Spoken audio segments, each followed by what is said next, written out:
Hello to all of you, स्वागत है आप सभी का हमारी इस क्लास में बच्चों। मैं आपका केडी सर एक बार फिर से आप लोगों के बीच में। आज हम लोग यहाँ पर बीएससी फर्स्ट सेमेस्टर जूलॉजी के इंपॉर्टेंट क्वेश्चंस को डिस्कस करने वाले हैं जो कि आपके एग्जाम में आएंगे। तो चलिए आइए शुरू कर लेते हैं क्लास को, जिसमें से कौन कौन से किस तरीके से क्वेश्चन पूछे जाएंगे एग्जाम में वो भी हम यहाँ पर बताएंगे। लॉन्ग क्वेश्चन, शॉर्ट क्वेश्चंस किस तरीके से प्रिपेयर करना है आपको, तो यहाँ पर हम लोग 20 क्वेश्चंस कवर अप करेंगे, 20 क्वेश्चन के आसपास। ठीक है, तो चलिए आइए शुरू कर लेते हैं क्लास को, जिसमें कि हम लोग सबसे पहले डिस्कस करेंगे शॉर्ट क्वेश्चंस और उसी के साथ साथ उसी में हम लोग लॉन्ग क्वेश्चंस भी कवर अप करते चलेंगे। ठीक है, तो चलिए देख लेते हैं। बीएससी फर्स्ट सेमेस्टर का ये क्लास आपका है, बीएससी फर्स्ट सेमेस्टर, जिसमें कि हम लोग जूलॉजी के 20 क्वेश्चंस के आसपास यहां पर क्वेश्चंस कवर करेंगे और यही आपके एग्जाम में आएंगे। जिन बच्चों ने बिल्कुल नहीं पढ़ा है उनके लिए तो वो बहुत ही खास है ये क्लास, याद रखिए। और जो लोग नए हैं इस चैनल पे, चैनल को सब्सक्राइब जरूर कर देना बच्चों, ठीक है, जिससे कि हम लोग इसी तरीके से मेहनत करके आप लोगों के बीच में नई नई क्लास और नए नए टॉपिक्स इसी तरीके से आपको देते रहे हम लोग। ठीक है, इसमें सबसे पहला जो टॉपिक है आपका एग्जाम के पॉइंट ऑफ व्यू से बहुत ज्यादा इंपॉर्टेंट है, प्लाज्मा मेम्ब्रेन। प्लाज्मा मेम्ब्रेन आपका लॉन्ग में पूछा जा रहा है, बहुत बार आया है लॉन्ग में, याद रखिए। लॉन्ग क्वेश्चन के पर्पज से इसको बहुत बार पूछा गया है, इस बात का ध्यान रखना है आप लोगों को। ठीक है, यानी प्लाज्मा मेम्ब्रेन मोस्ट इंपॉर्टेंट है लॉन्ग क्वेश्चन के पर्पज से। किसके पर्पज से बेटा? लॉन्ग क्वेश्चन के पर्पज से। और प्लाज्मा मेम्ब्रेन को हम लोग हिंदी में कोशिका झिल्ली कहते हैं, और आपने 12th में भी पढ़ रखा होगा, क्योंकि आप बीएससी फर्स्ट ईयर में हैं तो आपने 12th में पढ़ा होगा इसको। ठीक है, जिन बच्चों ने बिल्कुल नहीं पढ़ा उनकी बात कर रहा हूं। और कहने का मतलब यह है कि प्लाज्मा मेम्ब्रेन बहुत ज्यादा इंपॉर्टेंट है। ठीक है, उसके बाद सेल से एक और टॉपिक लिया गया, ये कोशिका के ही पार्ट है, याद रखिए। सेल से एक और टॉपिक लिया गया है माइटोकॉन्ड्रिया। माइटोकॉन्ड्रिया भी मोस्ट इंपॉर्टेंट है और ये कोशिका का अंग है, सेल ऑर्गेनेल है। ये भी आपका लॉन्ग में पूछा जाएगा, याद रखिए। ठीक है, नाउ नेक्स्ट जो क्वेश्चन है आपका डीएनए। ठीक है, ये तीनों आपके इंपॉर्टेंट है, याद रखिए। DNA and RNA, deoxy ribonucleic acid और राइबोन्यूक्लिक एसिड। डीएनए में क्या है कि डीएनए की स्ट्रक्चर पूछ सकता है एग्जाम में। ठीक है, डीएनए के स्ट्रक्चर, उसमें न्यूक्लियोटाइड्स में क्या क्या पाया जा रहा है, ये सब चीजें। उसके बाद आरएनए कितने प्रकार के होते हैं, जैसे कि एमआरएनए, टीआरएनए, आरआरएनए, ये आरएनए है ना, तो इनको भी डिस्कस करना है और ये लॉन्ग में आएगा आपका। अगर शॉर्ट में आता है तो आपको या तो वो डीएनए पूछ लेगा आपसे कि बताइए डीएनए, लिखा होगा शॉर्ट नोट में, यानी टिप्पणी कीजिए में। ठीक है, लिखा होगा डीएनए या फिर आरएनए, या ऐसे भी लिख सकता है आरएनए के प्रकार। ठीक है, उसके बाद राइबोसोम भी बहुत ज्यादा इंपॉर्टेंट है एग्जाम के पॉइंट ऑफ व्यू से। राइबोसोम भी बहुत ज्यादा इंपॉर्टेंट है। राइबोसोम कई बार पूछा है एग्जाम में। ठीक है, राइबोसोम कई बार पूछा गया है और राइबोसोम को protein factory of the cell कहते हैं। ये भी क्या है? सेल का ऑर्गेनेल है जो कि प्रोटीन बनाने का काम करता है, इसीलिए इसको ज्यादातर पूछा जाता है एग्जाम में। ठीक है, तो ये भी आपके लिए मोस्ट इंपॉर्टेंट है। ठीक है, यहां पर जितने भी हम क्वेश्चंस कवर अप करेंगे, जितने भी मैंने क्वेश्चंस इंपॉर्टेंट बता रहा हूं मैं, वो सारे के सारे एग्जाम में आएंगे ही, ऐसे समझिए आप लोग। ठीक है, नाउ नेक्स्ट जो क्वेश्चन है 5, nucleus in eukaryotes. Nucleus in eukaryotes, और यह एक्चुअल में ये क्वेश्चन है आपका। ठीक है, ये नेक्स्ट क्वेश्चन है आपका, न्यूक्लियस इन यूकैरियोट्स, यानी जो यूकैरियोट्स होते हैं उनमें केंद्रक कैसा होता है और केंद्रक के कितने भाग होते हैं, केंद्रक में क्या क्या पाया जाता है, ये आपको पढ़ना है। क्योंकि आप समझ सकते हैं कि जो यूकैरियोटिक सेल जो होती है उसी के अंदर केंद्रक पाया जाता है। ठीक है, पूर्ण विकसित, तो आपको केंद्रक को यहां पर डिस्कस करना है। उसके बाद आता है माइटोसिस और मियोसिस, ये आपका सेल डिवीजन से टॉपिक लिया गया है। सेल डिवीजन से टॉपिक लिया गया, याद रखिए। सेल डिवीजन का टॉपिक है, या तो आपसे एग्जाम में पूछा जाएगा माइटोसिस, जिसको बोलते हैं समसूत्री विभाजन। समसूत्री विभाजन इसको कहते हैं, याद रखिए। और जो मियोसिस होता है इसको बोलते हैं अर्धसूत्री विभाजन।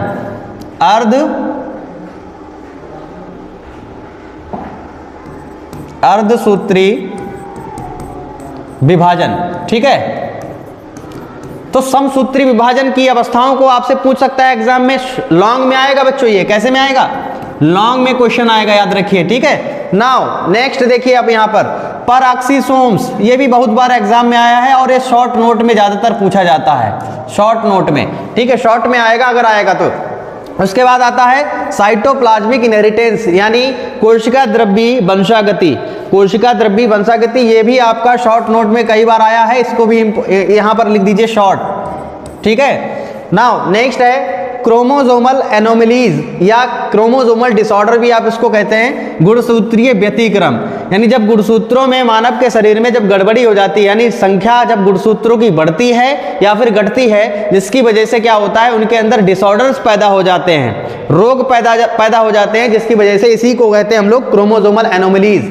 तो ये भी आपके लिए बहुत ज्यादा इंपॉर्टेंट है और ये आपका शॉर्ट में जरूर आएगा, ठीक है। नाउ नेक्स्ट जो है लॉन्ग में क्वेश्चन आया है, एक बार पिछले पेपर्स में दिया गया है, सेक्स डिटर्मिनेशन, यानी लिंग निर्धारण जिसको बोलते हैं, लिंग निर्धारण, जो कि एग्जाम के पॉइंट ऑफ व्यू से इंपॉर्टेंट है, बहुत ही ज्यादा याद रखिए, तो इसको भी आप लोग जरूर प्रिपेयर करिए, याद रखिए, ठीक है।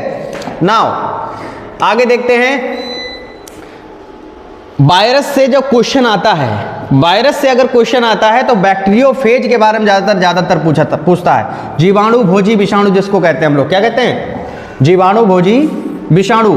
तो जीवाणु भोजी विषाणु यानी बैक्टीरियोफेज, यानी जो बैक्टीरिया को ईट करता है, वो वायरस की बात कर रहा है, तो ये भी इंपॉर्टेंट है एग्जाम के पॉइंट ऑफ व्यू से, याद रखिए, बिल्कुल भी घबराना नहीं है आपको। देखिए एग्जाम आपके सर पर है, तो इसका मतलब ये नहीं है कि हम जो है घबरा जाएं, ठीक है। आप लोग पर्टिकुलर जो यूनिट्स हैं, यूनिट्स में ये आपको टॉपिक मिल जाएंगे। हमने क्या किया, यहाँ पर यूनिट वाइज नहीं डाला है ना, इसीलिए आप लोग कंफ्यूज हो रहे हो। आपको ये टॉपिक्स यूनिट्स में खोज लेने हैं आपके और उनको प्रिपेयर कर लेना है। और जो बच्चे मान लो जिनको क्लासेस समझ में नहीं आ रही है या मान लो उनको मसाला नहीं मिल रहा है पढ़ने के लिए, तो याद रखिए हमने प्लेलिस्ट बना के रखी है हमारे इस YouTube चैनल के ऊपर, GD/BSc क्लासेस के ऊपर। तो आप वहां पर जब जूलॉजी की प्लेलिस्ट खोलेंगे तो आपको मोस्ट ऑफ यहाँ पर जितने भी टॉपिक हम यहाँ पर कवर अप करा रहे हैं इंपॉर्टेंट, ये मोस्ट ऑफ मिल जाएंगे। माइटोकॉन्ड्रिया मिल जाएगा आपको, ठीक है, प्लाज्मा मेम्ब्रेन मिल जाएगा, ठीक है, दोनों टॉपिक मिल जाएंगे, DNA RNA मिल जाएगा आपको, राइबोसोम मिल जाएगा आपको, ठीक है, साइटोप्लाज्मिक इनहेरिटेंस मिल जाएगा आपको, सेक्स डिटर्मिनेशन मिल जाएगा, बैक्टीरियोफेज मिल जाएगा। तो ये मोस्ट ऑफ ऐसे टॉपिक हैं जो कि हमारे YouTube चैनल के ऊपर पड़े हुए हैं। तो जो बच्चे बिल्कुल पढ़े ही नहीं हैं या उनको रिवीजन करना है तो वो प्लेलिस्ट जाकर जो है पढ़ सकते हैं आराम से, ठीक है। तो प्लेलिस्ट में जाएं और वहां पर आसानी से पढ़ लें, ठीक है। अगला जो है प्रोटोजोआ से क्वेश्चन लिया गया है, ट्रिपेनोसोमा गैम्बियंस, प्रोटोजोआ से होने वाले रोग जिसमें कि ट्रिपेनोसोमा गैम्बियंस है, एक प्रोटोजोआ है जिससे कि ये एक अफ्रीकन डिजीज कॉज करता है, अफ्रीकन निद्रा रोग इससे होता है। तो इसकी आपको लाइफ साइकिल डिस्कस करनी है, लॉन्ग में अगर आएगा तो लाइफ साइकिल इसकी पढ़नी होगी आपको, तो लाइफ साइकिल पढ़ लेना। ये कैसे रोग फैला रहा है, पैथोजेनेसिस इसकी कैसी है,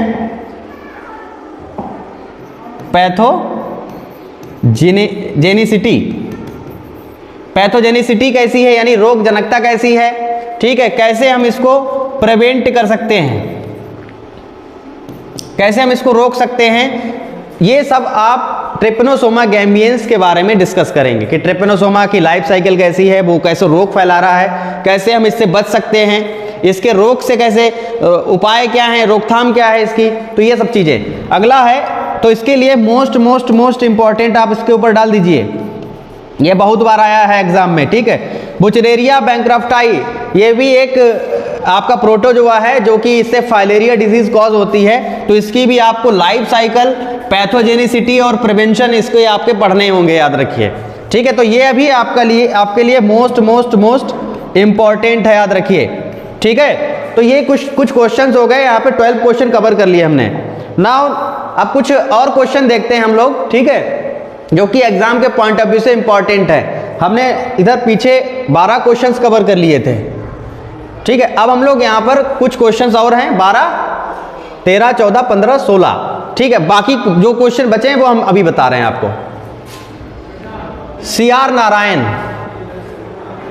Narayan Rao, Aristotle and Charles Darwin, ये आपके क्या हैं, इसको मैं ठीक कर लेता हूं, 1 मिनट रुकिए आप लोग।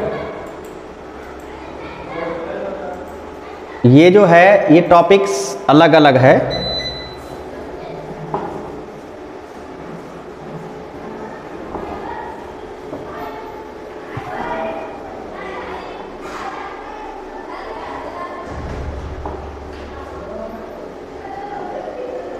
ओके,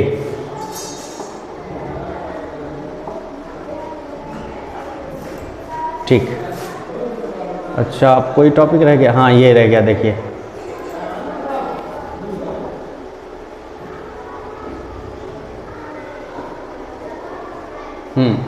सिक्स ये हो गए।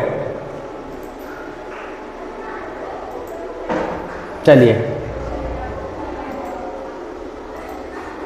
तो बात कर रहे थे हम लोग कहाँ पर, कुछ और क्वेश्चंस की। 12 क्वेश्चन वो कवर कर लिए हमने। अब आगे देखिए, यहाँ पे कुछ क्वेश्चंस और हैं जो कि शॉर्ट नोट में ज़्यादातर पूछे गए हैं। शॉर्ट में भी हैं और एक दो ऐसे भी हैं जो लॉन्ग में भी पूछे गए हैं। इसमें शॉर्ट में आया है आपका CR Narayan Rao, Aristotle, Charles Darwin, ये आपके साइंटिस्ट हैं। इनके जीवन परिचय, जैसे नहीं हम लोग लिखते हैं कि इन्होंने क्या क्या किया अपनी लाइफ में, ठीक है, जैसे हम लोग हिंदी में लिखते थे 12th क्लास में, ठीक है, उसी तरीके से इनकी जीवनी आपको यहाँ पर लिखनी, यानी इनकी लाइफ हिस्ट्री, ठीक है, इन्होंने क्या क्या किया, क्या क्या अपॉर्चुनिटीज इनको मिली, ठीक है, कौन कौन से इन्हें पुरस्कार दिए गए, किस किस वर्ग पे दिए गए, तो ये सब चीजें, ठीक है। तो ज्यादातर पूछेंगे, CR नारायण पे ज्यादातर पूछा गया है, एरिस्टोटल और चार्ल्स डार्विन, तो ये आप लोग तैयार कर लीजिए, ठीक है, इनके जीवन परिचय को। एपोप्टोसिस नेक्स्ट टॉपिक है आपका, बहुत ज्यादा इंपॉर्टेंट, ठीक है। एपोप्टोसिस का मतलब होता है सेल डेथ, ठीक है, जब ऐसी अनफेवरेबल कंडीशन आ जाती है सेल के अंदर जिससे कि वो सरवाइव करने के लिए या अपने आप को बचाने के लिए सेल डेथ कर जाती है, तो ये एक टॉपिक है शॉर्ट नोट में। तो शॉर्ट नोट में इंपॉर्टेंट ये हैं आपके सारे, ठीक है, और एपोप्टोसिस भी इंपॉर्टेंट है। उसके बाद जो जेनेटिक्स है, जेनेटिक्स से टॉपिक लिया गया है monohybrid cross and dihybrid cross. Monohybrid cross मतलब एक संकर क्रॉस, यानी जब जो मेंडल ने एक कैरेक्टर को लेकर जो क्रॉस कराया था उसको मोनोहाइब्रिड क्रॉस, और डायहाइब्रिड क्रॉस का मतलब है जो उन्होंने दो कैरेक्टर को लेकर जब क्रॉस कराया था। तो ये भी आपके लिए इंपॉर्टेंट है एग्जाम के पॉइंट ऑफ व्यू से। नेक्स्ट क्वेश्चन है कोडोमिनेंस एंड इनकम्प्लीट डोमिनेंस। आपने पढ़ा होगा सह प्रभाविता, इसको बोलते हैं ना, इसको बोलते हैं सह प्रभाविता, सह प्रभाविता बोलते हैं इसको, और इसको बोलते हैं अपूर्ण प्रभाविता, अपूर्ण प्रभाविता, ठीक है। तो आपको ये, हालांकि मेंडल के नियमों को फॉलो नहीं करते हैं, ठीक है, तो ये टॉपिक भी बहुत ज्यादा इंपॉर्टेंट है, इनकम्प्लीट डोमिनेंस एंड कोडोमिनेंस, ये भी एग्जाम में आएगा। फिर है मेंडल के नियम, जिसमें कि सेग्रीगेशन ऑफ गैमीट्स, युग्मकों का पृथक्करण, ठीक है, segregation of gametes, law of dominance and independent assortment, ये सब आपके तीन जो लॉ हैं वो आपको डिस्कस करने हैं। उसके बाद है कोविड-19 प्रिवेंशन, क्योंकि आप समझ सकते हैं कि 2019 में जो कोविड-19 आया था, तो सीधी सी बात है कि एग्जाम में ये पॉपुलर एक टॉपिक है, ठीक है, तो एग्जाम के लिए भी ये पॉपुलर टॉपिक है, तो इससे हम कैसे बच सकते हैं, ठीक है, इसके क्या प्रिवेंशंस हैं, तो ये एग्जाम में जरूर पूछे जा सकते हैं, ठीक है। तो ये आपके लिए इंपॉर्टेंट है, याद रखिए एग्जाम के पॉइंट ऑफ व्यू से। उसी के साथ साथ यहाँ पर जो एक दो टॉपिक्स हैं, जैसे कि हम अगर बात करते हैं, पीछे जो कुछ टॉपिक अभी बताए थे हमने,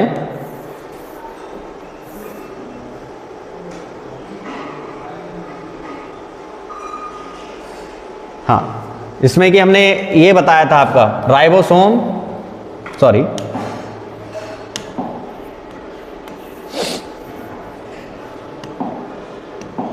जिसमें कि हमने आपको राइबोसोम बताया था, ठीक है, राइबोसोम इंपॉर्टेंट है एग्जाम के पॉइंट ऑफ व्यू से आपका। पैरोक्सिसोम, राइबोसोम, पैरोक्सिसोम, माइटोकॉन्ड्रिया, प्लाज्मा मेम्ब्रेन। उसी के साथ साथ यहाँ पर जो एक टॉपिक है लाइसोसोम, लाइसोसोम भी बहुत ज़्यादा इंपॉर्टेंट है, याद रखिए। तो लाइसोसोम को भी आप प्रिपेयर कर लीजिए। यहाँ पर अगला लिख लीजिए, सॉरी,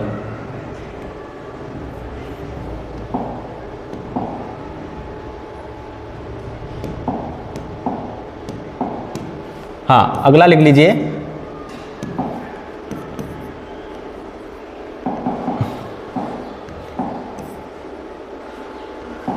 सेवन नंबर है आपका लाइसोसोम। लाइसोसोम भी आपके लिए इंपॉर्टेंट है, याद रखिए। तो ये यहां पर हमने कुछ क्वेश्चंस जो कि 20 के पास में हैं, ये क्वेश्चंस आप लोग जरूर कवर कर लीजिए, जो कि आपके लिए मोस्ट इंपॉर्टेंट है, याद रखिए, ठीक है।